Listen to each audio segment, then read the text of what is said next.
lidhjen e parë që do ta kemi sot është Valion Zymberi, drejtor sportiv i skuadrës së Dritës, kampionit të Kosovës, të cilin e përshëndesim dhe i dëshirojmë mirëseardhje në Sportfolio në Radio Dugaxhini. Na jemi përshëndetje. Faleminderit shumë për ftesën dhe urime për emisionin e ri. Faleminderit shumë Valion. U zbulua sot në short për të mos ju marrë edhe juve shumë kohë. Differdange nga Luksemburgu është kundërshtari i skuadrës së Dritës.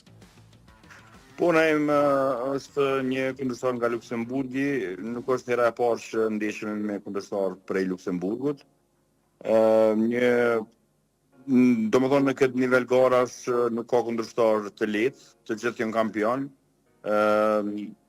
Pas një diskutim që nëse në opinionin e gjerë është cilësuesi një kundërshtar i lehtë, atëherë edhe ne vite më parë jemi cilësuesi kundërshtar i lehtë, por që jemi ngritë shumë këto 5-6 vitet e fundit në garat ndërkombëtare. Unë mendoj që gjithashtu edhe Luksemburgi ka pas gjitha kapacitetet për të ngritë dhe nuk është një Luksemburg siç kemi menduar apo siç mendojmë që ka qenë edhe vitet e fundit. Unë mendoj që ka një ngritje, andaj duhet ta marrë me shumë seriozitet edhe ta marrë me përkushtim në mënyrë që të jetë e mundur kalimi dhe ta bëjmë hapin e madh dhe kemi ekipi i parë në Kosovë që kalojmë një rondë në Champions League. Edhe trajneri pash deklaratën që ka dhënë për Dritën, edhe ai ishte shumë i kujdesshëm, po në letër realisht për herë të parë Dritës i bën një kundërshtar paktën letër pak më i favorshëm krahasim me vitet tjera. Viteve tjera keni pas kundërshtar jashtëzakonisht fort. Po, kjo është e vërtetë, për faktin sepse edhe potencialisht kundërshtarët të cilët kanë mund më na sot në short, asnjë emër nuk ka qenë niveleve apo i përmasave të kundërshtarëve të cilat i kemi pas vitet e kaluara.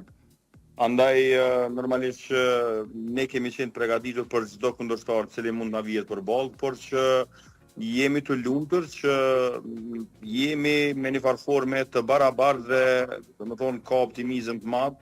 Dhe besoj shumë që me përkushtim e angazhim, me kualitetin brenda grupit që e kemi, mendoj që gjithçka është e mundur, për dallim prej viteve tjera kur domethënë momenti kur na kanë rënë ekipe me renome është ditë që është thuajse shumë e vështirë kalimi i tutit.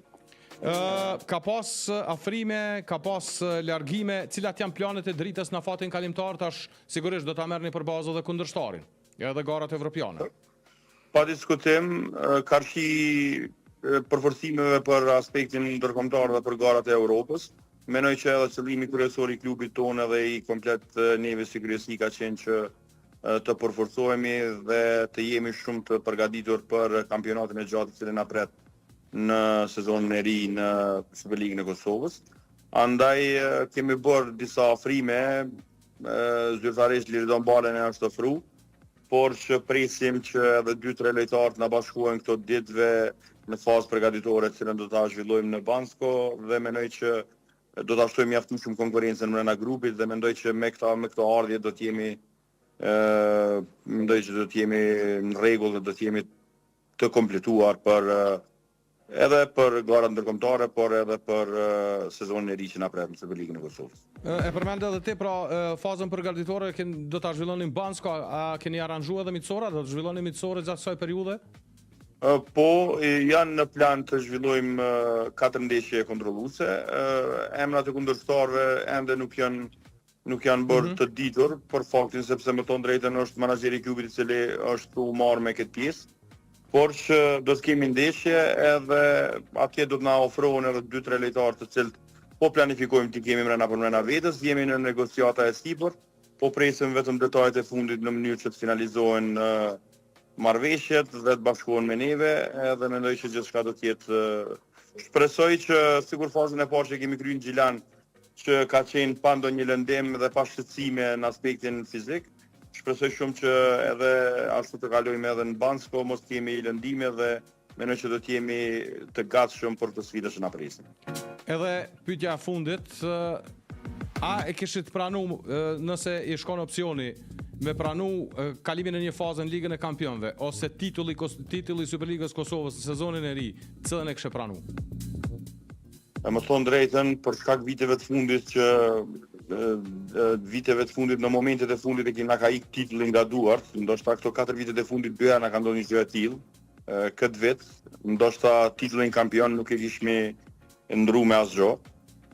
Kjo e ka tregu mas miri edhe në afatin e janarit, kur kemi pas oferta të jashtëzakonshme për disa prej lojtarëve tonë, me shifra kogja të mira që kanë qenë për neve si klub, por që asnjëherë nuk kanë në konsiderat për me i shqyrtu për vetë faktin sepse i vetmi qëllim edhe i pronarëve, po edhe i kryesisë ka qenë që të sjellë titullin Giran dhe mendoj që nuk e kishim ndruar me asgjë titullin kampion.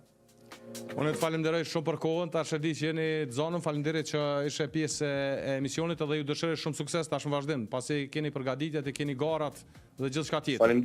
Faleminderit shumë Naem, kënaqësi, nuk kujta me lom pa ja bë sefte e emisionit ton.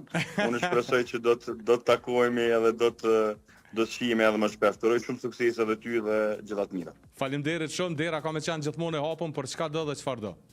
Faleminderit shumë, faleminderit.